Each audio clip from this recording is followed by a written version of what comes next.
très contente de débuter cette nouvelle année en vidéo et pas n'importe laquelle puisqu'il s'agit de la VO. Vous savez combien j'aime ce sujet puisque c'est quand même le sujet phare du blog. Voilà, alors je me suis rendu compte au fur et à mesure des années que eh bien, je vous avais jamais parlé de mon expérience personnelle avec la lecture en anglais. Donc jusqu'à présent, si vous suivez le blog quand même depuis un petit moment, vous avez remarqué que je vous ai proposé pas mal d'articles, donc plutôt des articles conseils pour débuter la lecture en anglais. N'hésitez pas à consulter régulièrement, donc lire en VO, le petit guide sur le blog, article que je mets assez bien à jour en fonction donc des informations que je vois passer au fur et à mesure des années, comme par exemple la différence des prix au moment où j'ai fait cet article. C'est vrai que la VO était encore bien plus accessible qu'aujourd'hui. Voilà, ce sont des choses qui ont changé. Sinon, n'hésitez pas aussi à regarder la vidéo que j'ai fait avec donc ce sujet. Voilà, je vous mets le petit lien pour que vous puissiez aller voir. Et puis avec donc ces articles et vidéos conseils, il y a aussi mes sélections livresques donc pour débuter en VO. Voilà, il y a 2 vidéos sur le sujet, donc n'hésitez pas aussi à aller les voir. Une 3e vidéo devrait arriver sur une nouvelle sélection très prochainement. Voilà, j'ai lu pas mal de nouvelles lectures au cours des derniers mois et j'aimerais vous présenter des titres accessibles et aussi inédits. Voilà, tout ça va se mettre un petit peu en place puisque c'est vraiment un sujet dont j'adore parler avec vous. Mais aujourd'hui, j'avais envie de vous parler de mon expérience personnelle parce que je me suis rendu compte que je l'avais encore jamais fait véritablement, alors si via les réseaux sociaux mais pas au travers d'une vidéo. Et très récemment justement sur Twitter, en tout cas, j'ai remarqué que dans mes followers et dans ceux que je suis aussi, vous êtes de plus en plus nombreux à vouloir tenter l'expérience en anglais. Et je me suis rendu compte qu'il y avait, alors moi je vais vous classer entre guillemets en 2 catégories. Enfin, je me suis rendu compte qu'il y avait des gens qui avaient envie de se lancer dans la VO purement par défi, parce qu'ils avaient envie de tester eux aussi donc la langue de Shakespeare. Voilà, peut-être poursuivre, alors je ne dirais pas que c'est une tendance, mais je pense que de plus en plus de gens se mettent à la VO. Donc j'ai pensé à cette catégorie.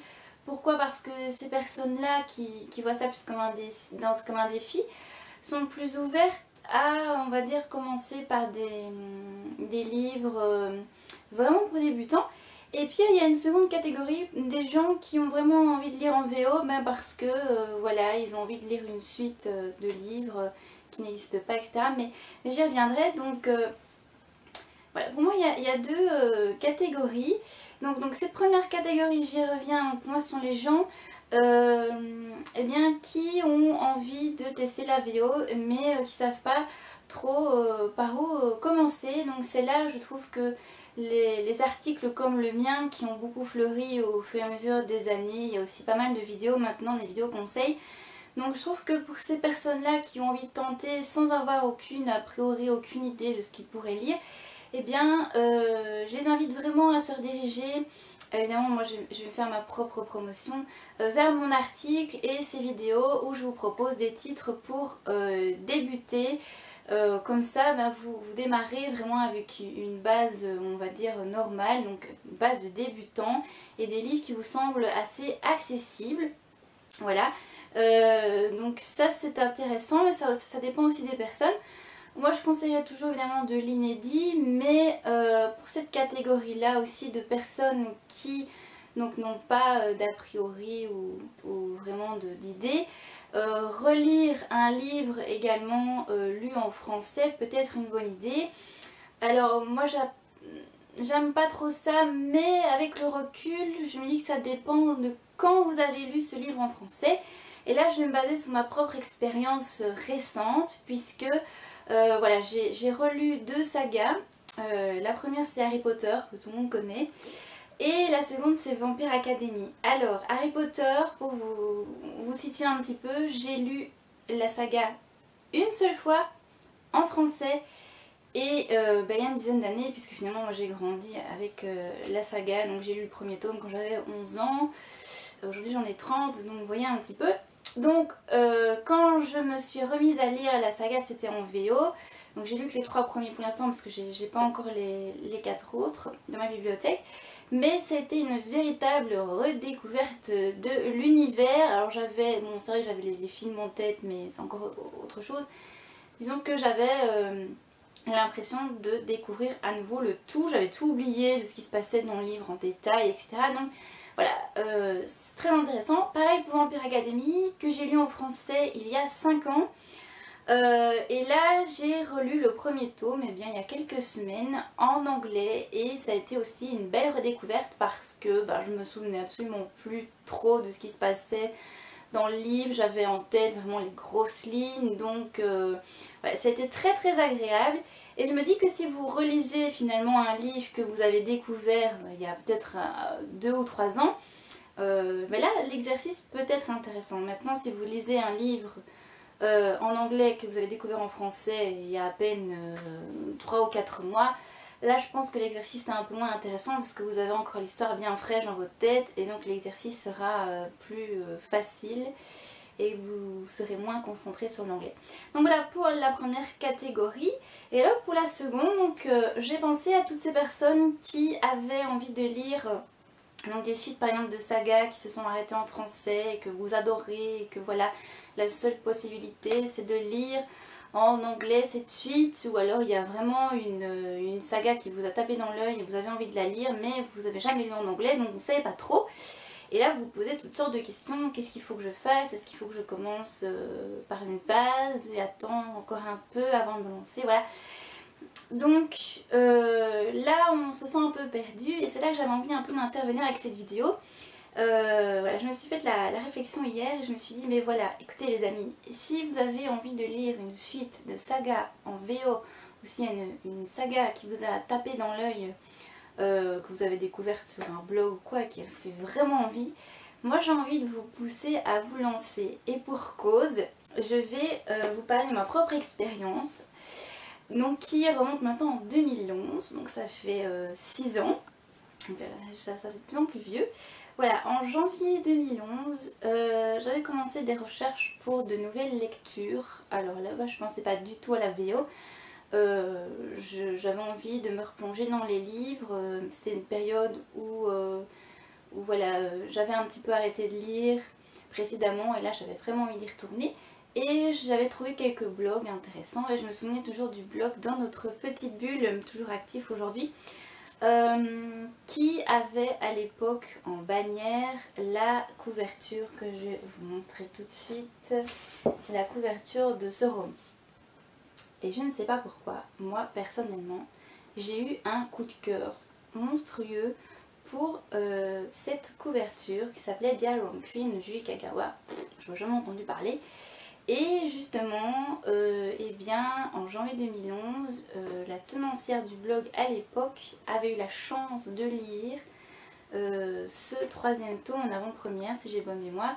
Toujours est-il qu'il y avait sa chronique qui était déjà mise en ligne et elle en faisait une éloge monstrueuse que du coup j'ai lu cette chronique d'un 3e tome.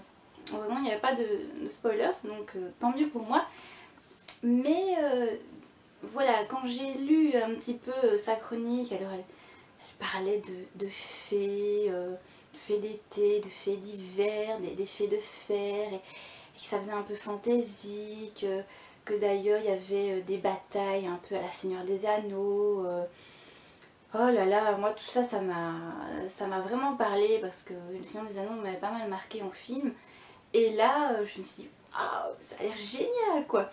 Donc du coup, à partir de ce moment-là, j'ai fait des recherches. Et donc à l'époque, il n'y avait que... moi aujourd'hui j'ai la box des Iron Fey.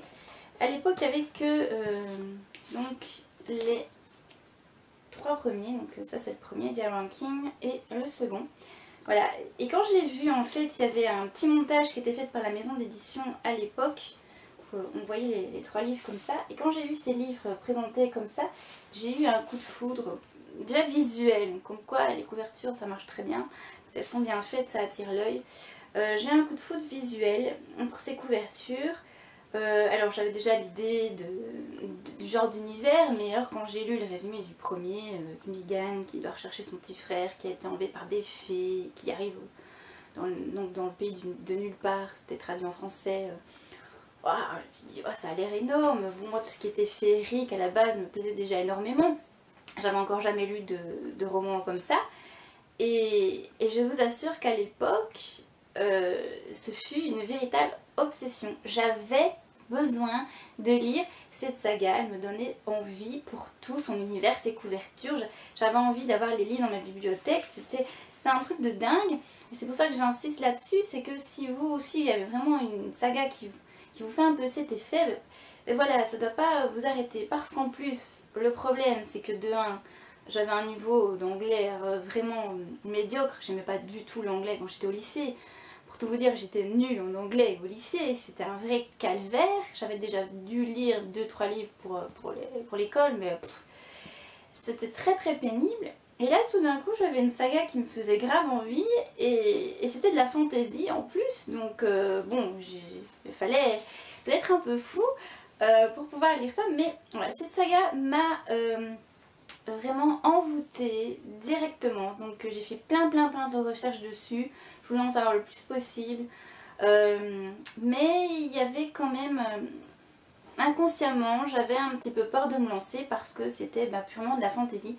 J'avais contacté la tenancière du blog dans notre petite bulle pour avoir un peu des avis sur cette lecture. Et elle m'avait dit, bah oui, c'est pas évident, c'est un niveau assez élevé, c'est très imagé, donc moi je te conseillerais pas, mais c'était toujours présent.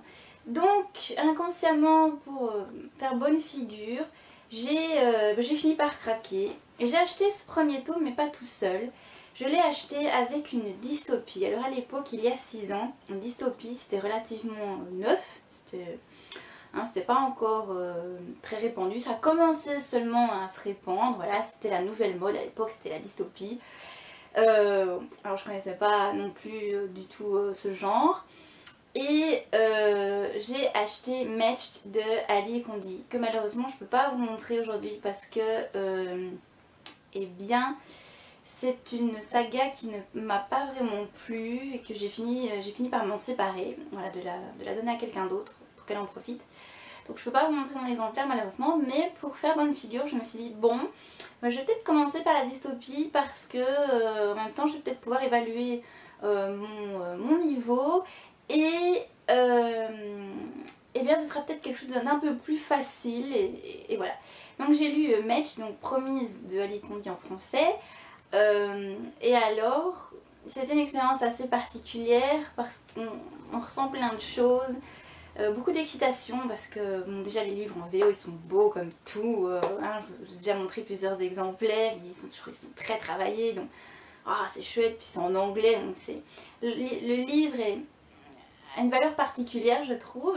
Et puis voilà, on se dans une histoire inconnue. Moi je ne connaissais pas du tout cette histoire, parce que c'était une dystopie. Bon, je m'étais renseignée sur la définition du mot pour savoir dans quoi je m'embarquais un petit peu. Donc voilà. Mon erreur de débutante a été d'être collée à Google Traduction, moindre beau. Ce qui fait que ma lecture de Matched a été un peu laborieuse dans le sens où je me bloquais à chaque mot que je ne comprenais pas. Et ça pendant la moitié du livre peut-être, je me suis dit oulala ça va pas aller, si je commence comme ça va être une vraie torture. Donc je me suis dit que le but c'était de comprendre globalement l'histoire et d'essayer de découvrir le sens d'un mot par rapport à la signification de la phrase.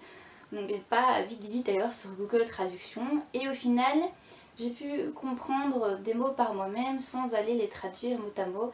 Et je me suis rendu compte que c'était ça la lecture VO, c'était une lecture d'abord globale d'une ambiance, de l'atmosphère, et non pas du mot à mot. C'est quasiment impossible de faire du mot à mot en VO.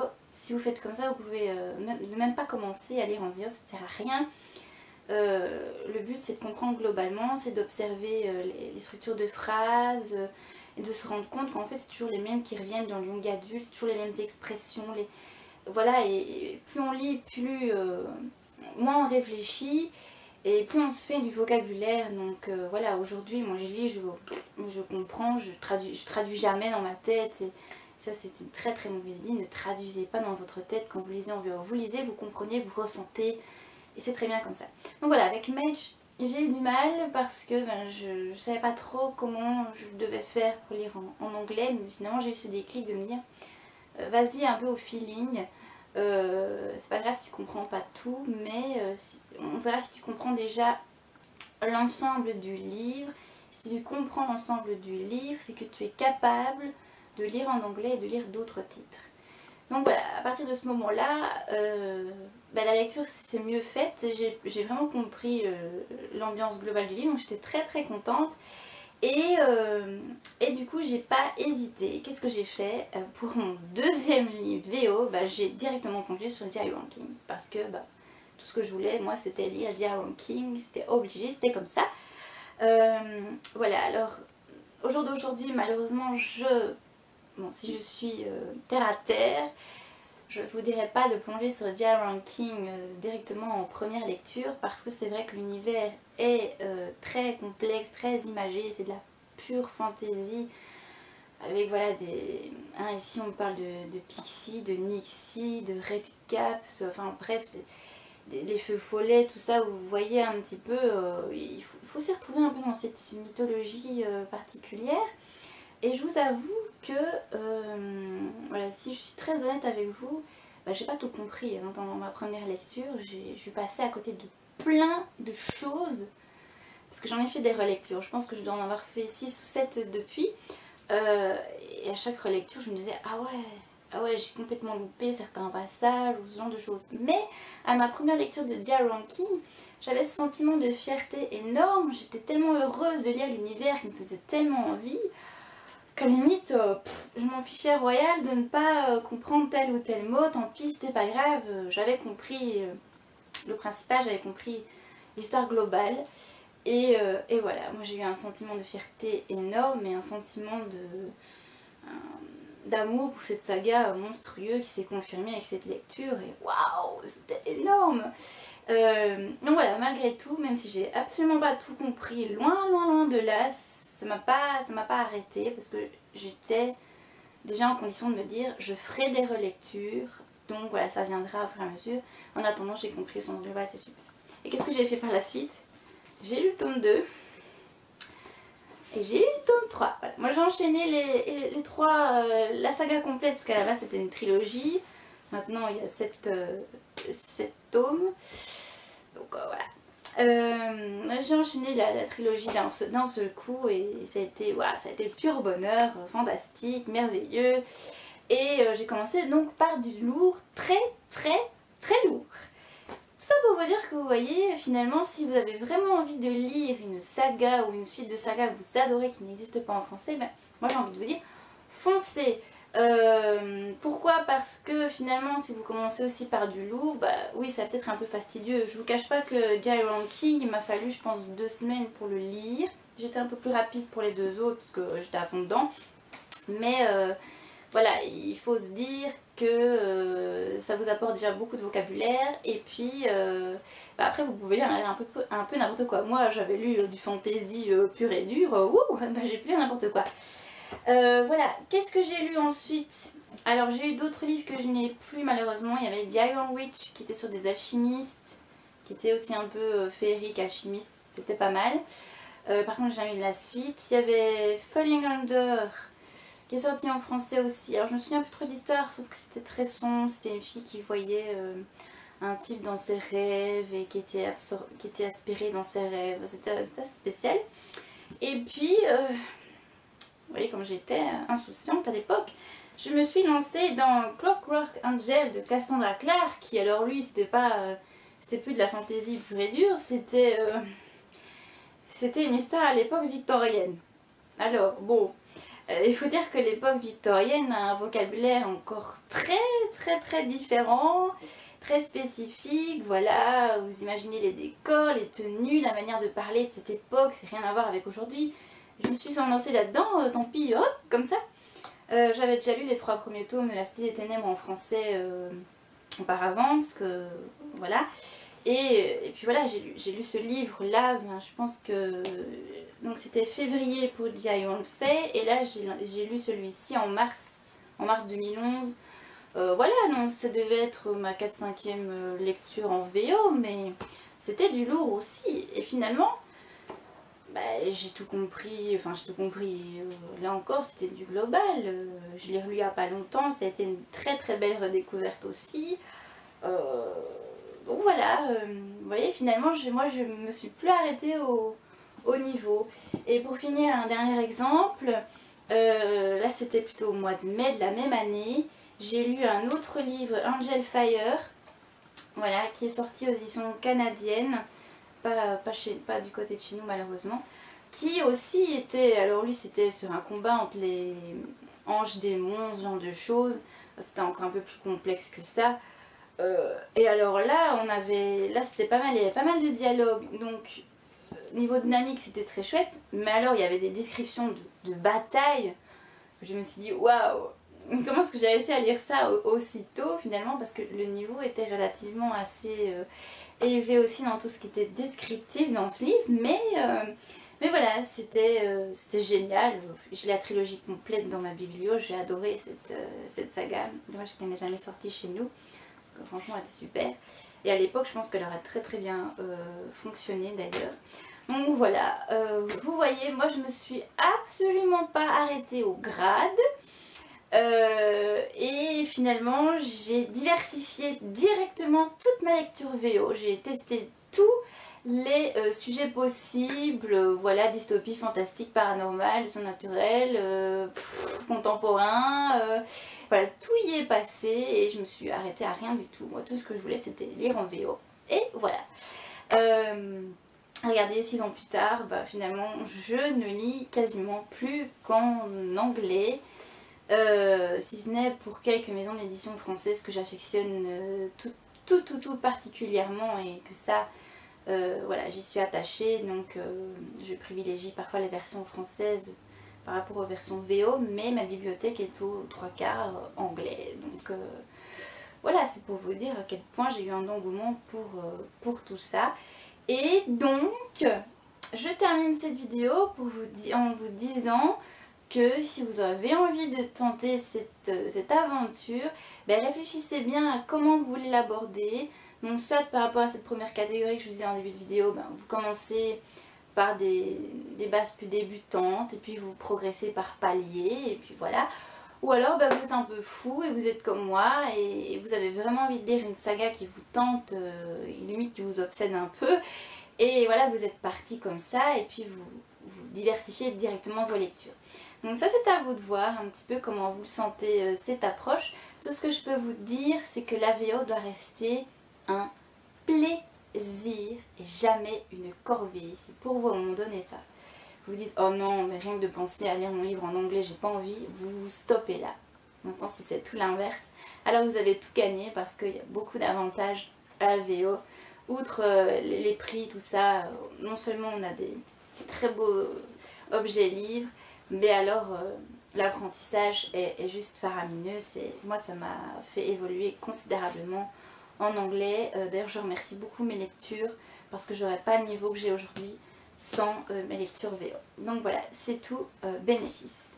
J'espère que cette vidéo vous aura plu, que voilà, mon expérience pourra peut-être vous aider à mieux appréhender la VO, à vous lancer, à vous rassurer. Voilà, voyez ça comme un défi, un plaisir, une aventure qui au final vous apportera beaucoup de choses. Si vous avez des questions, voilà, des petits conseils auxquels j'aurais pas pensé, n'hésitez pas à m'écrire, donc sur le blog, sur les réseaux, si vous me suivez, ou même sous cette vidéo. Je serais vraiment ravie de vous aider à vous lancer dans la vidéo parce que c'est un sujet qui me tient très à cœur. En attendant, j'attends vos retours avec impatience et je vous dis à très vite.